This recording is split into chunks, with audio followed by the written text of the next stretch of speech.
Alright, now it's getting weird. Hey everyone, Ace of Clay here. Welcome back to my channel and welcome to the second episode of Wheel of Sculpture, or Wheel of Sculpting, whatever you want to call it. The challenge where I put a bunch of random characteristics and features up on this mystery wheel, spin it, and then let it decide what my sculpture looks like today.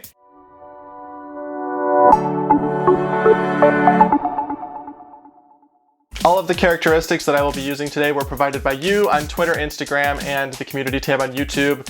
Some of you guys have really crazy imaginations. So what I did was I took all of the answers and I broke them down into different categories just like last time. So we have arms, upper half, legs, lower half, facial features, extras, skin, and instead of color scheme, this time I did style. So we're gonna throw all of these up one category at a time, spin it, and see what we end up with. Last time I did this, we ended up with this little guy right here, who is definitely not my favorite sculpture ever.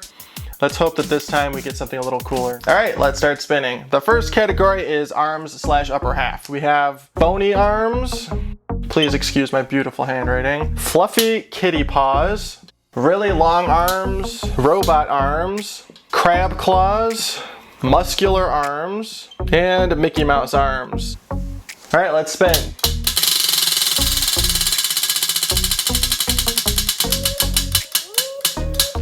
Oh, and we got muscular arms. I really wanted robot arms. All right, next category is legs / lower half. Why is this so hard to erase?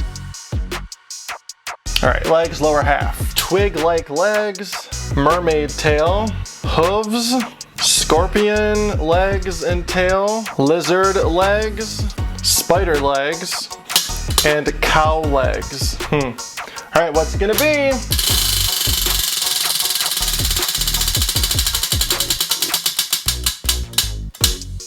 Hooves. Okay, I feel like right now we've got this like fawn guy going. All right, the next category is facial features. I will be spinning this one 3 times to get 3 different features. The first one is 3 eyes, oversized mouth, elephant trunk, eyes stitched shut, vampire bat nose, long tongue, no eyes, just holes, beady eyes, long pointy nose, missing nose / skeleton nose, crazy eyes, bat ears, eye stalks like a snail, and a beak. Let's see what facial features we get. Spin number 1.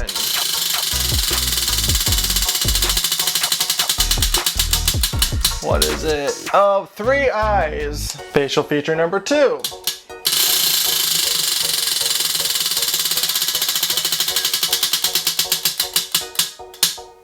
A beak! I can work with this so far. And facial feature number 3. What do we got?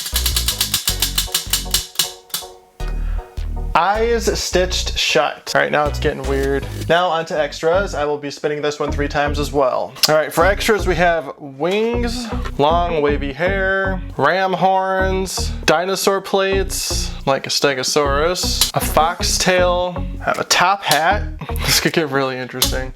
Devil horns, armor, oh god, armor, antlers, mustache, wearing a gas mask, wearing a helmet, and last but certainly not least, unicorn horn. Gonna spin this one 3 times. Spin number 1.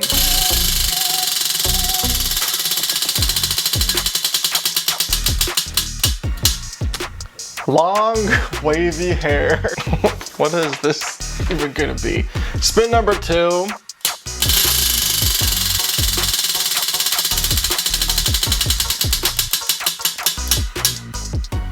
Devil horns. And then extra number 3.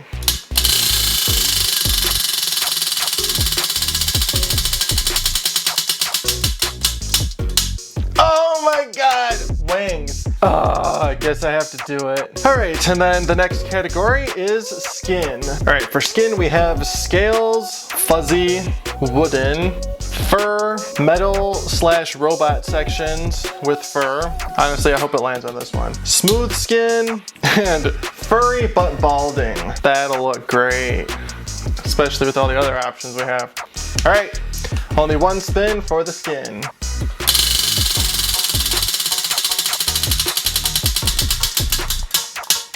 Oh, metal robot sections with fur, yes.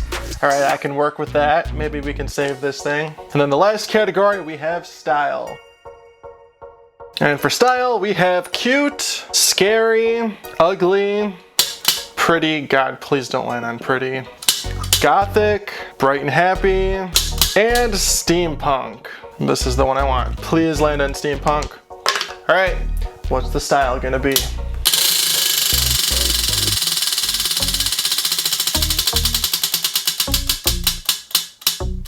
Are you freaking kidding me? Pretty.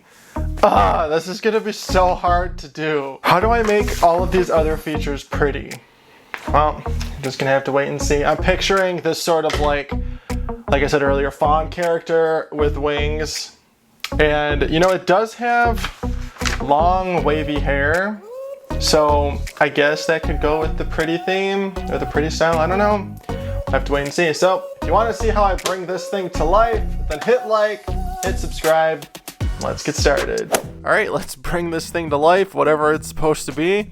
As you can see here, it's going to be a standing creature. I just shaped out each side of it with some 12 gauge aluminum wire, and I'm attaching it at the middle with some floral wire.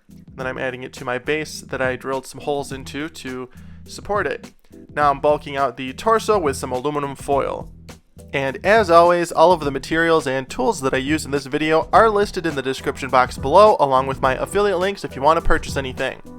Now I'm just bulking it out a little bit more with some Sculpey Ultralight. This is going to create a nice surface for me to add my final layer of clay once it's baked and hardened.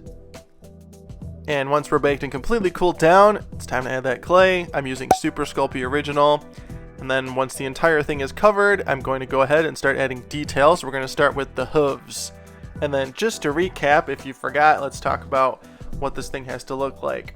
It has to have muscular arms, hooves that I just did, 3 eyes that are stitched shut, a beak, wings, long wavy hair, devil horns, metal robot sections with fur, and it has to be pretty. So let's see if I can pull that off. Right now we're adding those robot sections. These are just flat pieces of clay that I cut out and attached, and I'm adding this sort of steampunky-like texture to them with my Explorer tool, and of course some nail heads here and there.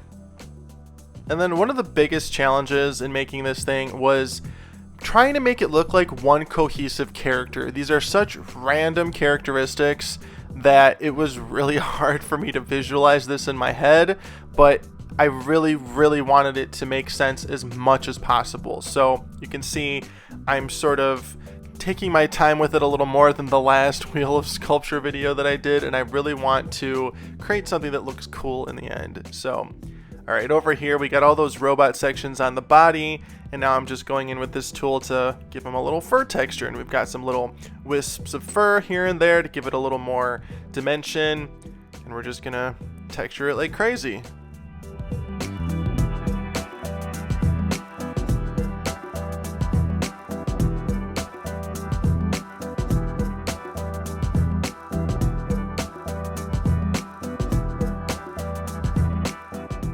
Once we're pretty much done with that fur texture on the torso and legs, I'm going to go ahead and enhance some of these robotic areas a little bit more. We're going to add a nice little lip around the edge of this one. This is just a flattened snake of clay that I rolled vertically through my pasta roller. I'm just pressing that on and making sure it's nice and even.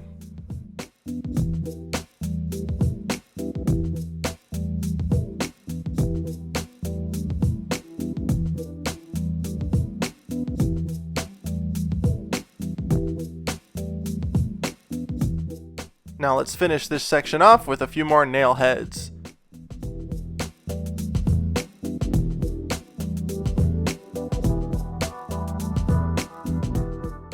Alright, so on the torso and legs we were able to put on the hooves, fur, and robot sections. Now let's bake this because it's done. And then once it's baked and completely cooled down, let's go ahead and make those muscular arms. I'm not going to make them like Hulk-like muscular arms, they're just going to be well-toned, normal-sized arms, if that makes sense. Like I said, I want this to make sense. I don't want it to be too ridiculous, but still ridiculous enough so that it's entertaining for you. But again, still look like a nice character. Now I'm just bringing out the deltoids a little bit, giving them some more muscle definition, some biceps, and then we're going to keep going with that. And then, of course, add some more robot sections to the arms.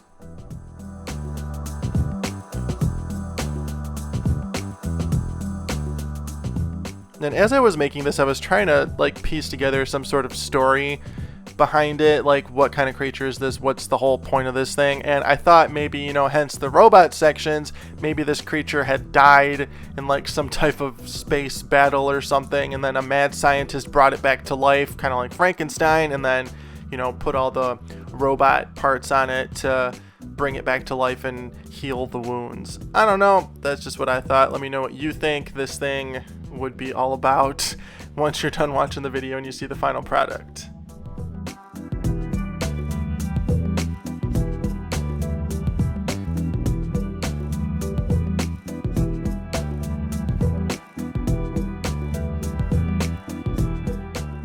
Alright, once we've got that fur texture on the arms and they're pretty much done, we're going to go ahead and start the hands. These hands are nothing special, so I just blew through it really quick. If you want to see a better hand tutorial, check out one of my other videos. And once that first hand is done, we're going to attach it with a little bit of bacon bond. And then do the other hand off camera. And then looking back on this now, after adding those robot sections and the fur texture, I kind of lost some of that muscularness in the arms, so I kind of wish I would have made them a little bit bigger, but I don't know, it still kind of gets the point across.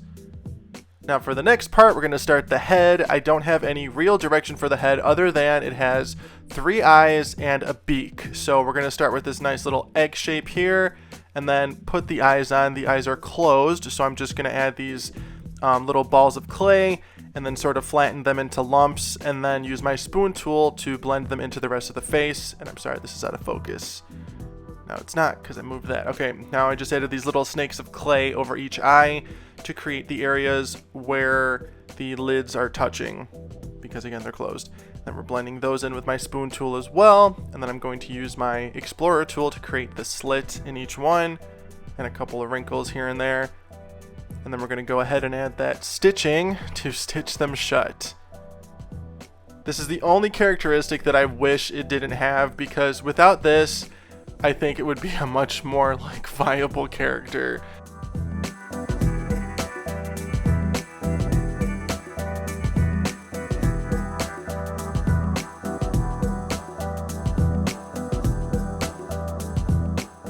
And once all that stitching is on the eyes, we're going to go ahead and shape out the beak and stick that on. I decided to go with a fairly large beak that wraps around the sides of the head. It was either this or like a toucan style beak. I thought this one would look better. I don't know.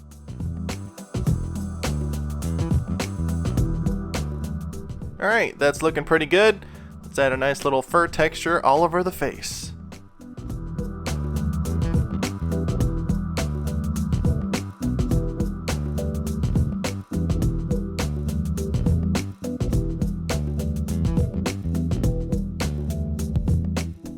And I thought I was ready to bake the head, so I'm brushing it with clay softener to remove fingerprints, but we're not going to bake it yet. We're just going to stick it on with a little bit of bacon bond and then add some more clay for the neck and then finish this part off before we move to the next step. Okay, so far we've got the hooves done, the fur and the robot sections done, the 3 eyes that are stitched shut, and the beak. So what we have left is the long wavy hair, the wings, the devil horns, and we somehow have to make this thing look pretty, so stay tuned for that.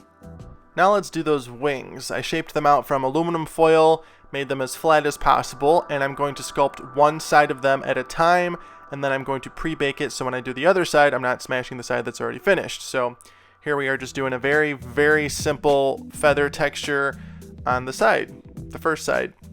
And this is not like the best feather texture ever. It just sort of gets the point across and sticks with the style that I'm going for with this thing. If I were to do some elaborate griffin or phoenix sculpture, I would definitely do the feathers differently. Okay, now we've got the first side done, so we're going to go ahead and pre-bake these like I said, and then come back. And of course, once they're baked and completely cooled down, let's do the other side. Now, do you see as I'm sculpting the other side of them why I pre-baked the one side first? Because if I were to be doing this with both sides uncured, I would be smashing the other side right now. So that's my reasoning behind that. And then we're just going ahead and adding a little bit of a texture. And then this is a horrible way to attach the wings. When I was making the armature, I forgot to put armature for the wings, and it was too late, and I didn't want to drill into this thing or anything. So I'm just sort of adding this piece of clay and some bacon bond and pressing the uncured side of the wings into that, and it creates a pretty secure bond. Again, this is not the right way to do it, so please don't do this with anything. I just had to because, like I said, I forgot to include the wings in the armature. So, and it worked. I'm very happy to say it did work, so it wasn't the end of the world. And after he was baked, you can see they didn't fall off, so that's pretty good. Now we're going to do the long wavy hair, and to make the long wavy hair, I'm going to be using Sculpey Bake and Bend, which is this clay that's been out for a while that it stays flexible after it's baked. So we're going to go ahead and make the hair out of this so that it can be nice and long in the front, and I can move it out of the way while I'm painting, and I don't have to put armature inside it or anything. I can just easily get around it. So we're going to go ahead and condition it and then get started on our hair. Now keep in mind, if you see this and you plan on using Bake and Bend on your future projects, Bake and Bend is extremely soft. I would compare it to Sculpey 3, and it is also very tacky. It's much tackier than regular Super Sculpey, so just keep that in mind. It can be a little more difficult to work with, but to combat some of that tackiness, I added a little bit of cornstarch to my work surface, and I'm just sculpting the pieces of hair on top of that. Kind of like what you do when you make cookies and you put flour on your cutting board before you add the dough. So same concept here, and it does take a lot of the tackiness away, and I do not think this affects the bendability once it's baked. And then keep in mind too, I am not mixing the cornstarch into the clay. I am just leaving it on the surface so that it is less tacky on my fingers and it's easier to shape. And then I added some bacon bond to the scalp area before I am attaching the hair, just to secure it a little bit better.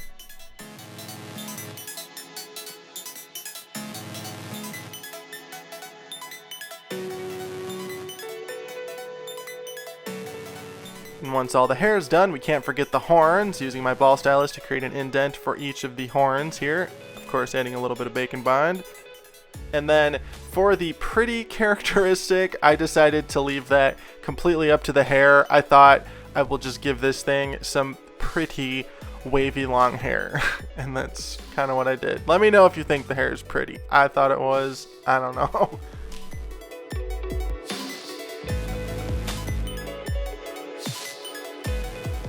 Then to add a little more dimension to the hair, I'm adding some very skinny snakes of clay over the top like this. A little more texture. Now we're ready for that final bake. And once it's baked and completely cooled down, let's do a quick inspection here. And then check some of that bendiness. Like, how cool is that? Look at that. Ain't going nowhere. So much better than having to put wire inside of it.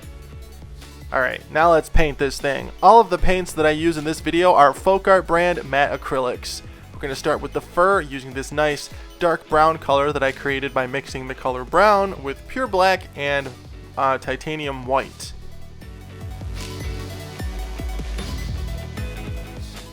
Now to bring up that fur texture, I'm going in with some lighter brown and dry brushing it on the surface.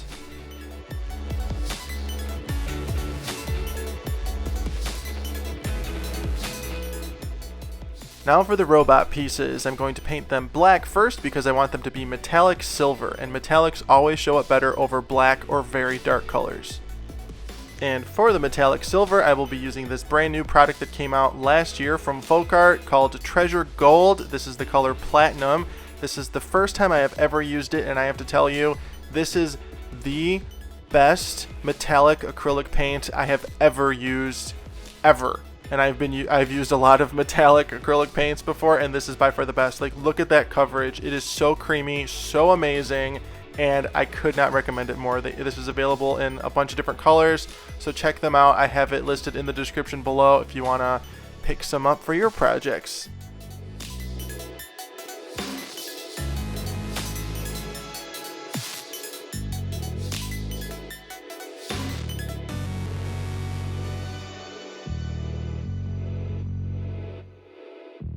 Alright, the next step, we're gonna paint the hair. To create this nice auburn red color, I mixed brown with a little bit of pure black, warm white, hot saffron, and imperial red. I thought the red hair would be a nice complement to the other colors on this thing. And no, the dry paint does not crack on the bendable clay, unless you like really go at it, which you shouldn't do anyway. Now I'm just dry brushing some lighter red to bring out the hair texture, painting the wings this nice gray color, and then highlighting them with some titanium white, just dry brushing that in upward strokes, like that. And then we're going to paint the beak. This color was made using hot saffron and golden ochre. Then we're going to paint the base and touch up a couple areas off camera. And it's done! The creature from Wheel of Sculpture episode 2 is complete. Let me know how you think I did in the comments, and then if you use any of the tips and techniques in this video on your own projects, share them to Instagram, Facebook, or Twitter, and hashtag AceOfClay, and tag me at AceOfClay so I can check them out.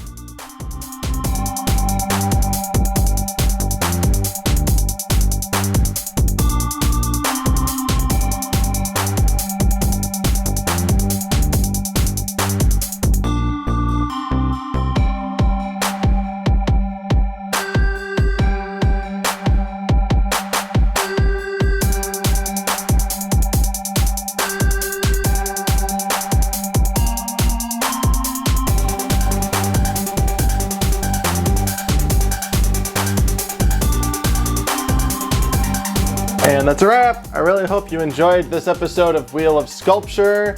To be honest with you, I think this came out a lot better than I thought it was going to, given all the crazy prompts I was forced to sculpt.